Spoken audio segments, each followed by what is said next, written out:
I'm visually impaired. There you are. I don't have great eyesight, I don't know. I'm not saying you're ugly, sir, but I'm currently seeing double of you, and it's a real sight for sore eyes. Yeah. I once left a job interview and walked straight into a glass door. I didn't get a call back. Sometimes, every now and again, occasionally, not too often, I accidentally walk into women's toilets. By accident, of course, by accident. I sort of go in, and then I quickly retreat back, saying, not a perv, not a perv, it's my eyesight. Yeah. But my eyesight has its perks, of course, it does. If I'm out and about and I spot someone that I don't like, I can just avoid them. It's great. And if they come up to me, if they notice me, I can just say, oh, sorry, I didn't see you. I can get out of it. I'm also married, and my eyesight has its perks in marriage. So if I'm having a little argument with missus, and I can then just say to her, you're beautiful. And she goes, oh, really? You're trying to make up to me? Oh, really? And I go, oh, well, what do I know? Yeah.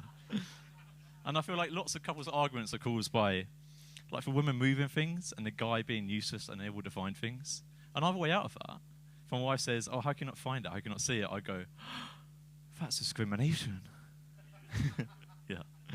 I'm actually in the interracial marriage. Do we have any interracial couples in here? Can't see anyway. Yeah. So as you can see, I'm very white, and my wife is very brown, British Pakistani. Sometimes I worry that I'm trying to colonize her. I sort of roll over at night, and I invade her side of her bed, taking up some of her space and some of her covers.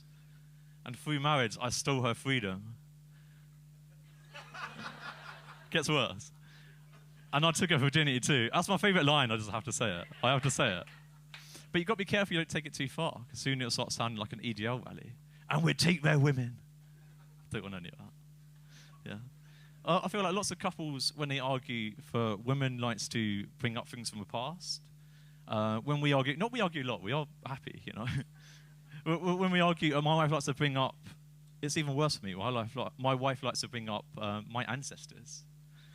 She goes, your ancestors came, they invaded, they stole, they ruled, and then they divided the country up with a partition, and they fucked off, and that led up to a deaths of up to 2 million people.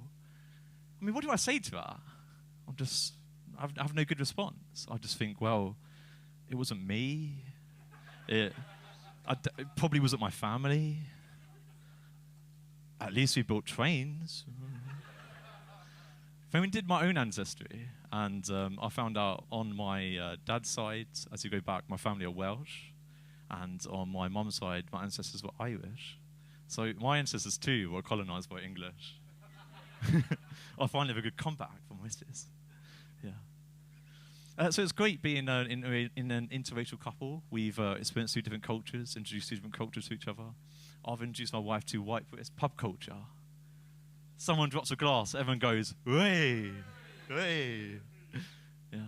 We've gone to nice, cheap pubs, but we see some weird looks sometimes. I mean, that's fine. I mean, none of which I notice, of course. And on the other end of the spectrum, we've gone to really welcoming, inclusive pubs. But they tend to be really expensive. In the end, I think I prefer my drinks cheaper with a hint of hate. Got to weigh up the options. And on the other side, my wife's family have been really welcoming, they've been lovely. They tried to teach me parts of Urdu, but I'm pretty terrible at languages. They tried to teach me how to say goodbye, which is Gaddafis, and I'm probably not pronouncing that correctly. Yeah, no, I'm still not. Still learning, folks. Yeah, well, one time when I was leaving for in-laws, I walked down the road, I turned around, and I shouted out, "Gaddafi!" And then got some weird looks from my neighbours. But I was just quite happy with the look, so win-win. Yeah. Nice. So yeah, as I say, I'm not great with languages for pronunciation. And I had to be super careful with that when pronouncing the name of a religious wedding that we had when I was inviting people to it. It's called a nikah. I say the word, and then I emphasize quickly, it's a K, it's a K, it's a K. I'm so focused on not saying the N-word and not saying KKK. Got to be really careful with that one. Yeah, I'm not great with languages pronunciation. I briefly went to speech therapy as a kid. I remember a teacher turning to me and saying, "Can you please repeat after me? Can you please pass me a raspberry?" So I said, "Can you please fuck off?" yeah. Actually, speech therapy came off like fuck all use when I was ill last year with I had pneumonia, so I still can't pronounce. I mean, it wasn't helpful. No, I was really ill. I was coughing loads. I was really breathless. Spoiler alert, I got better. Honestly, it's alright. Look, some people were talking about going to the gym earlier, and my weight loss technique would be just get seriously ill. You lose all this weight without any effort. It's great. Seriously. No, at my very worst, I was really breathless. I couldn't go up and down the stairs. I was really struggling. So in the end, my partner's submission, I just started peeing in the kitchen sink. It was so freeing. It's brilliant. Oh, it's great.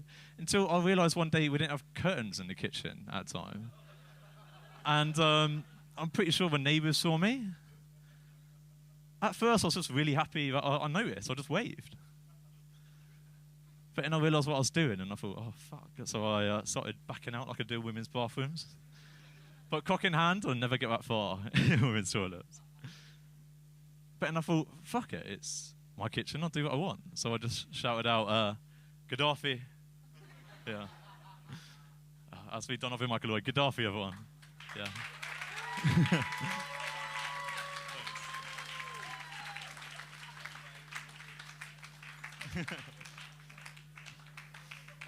Thanks.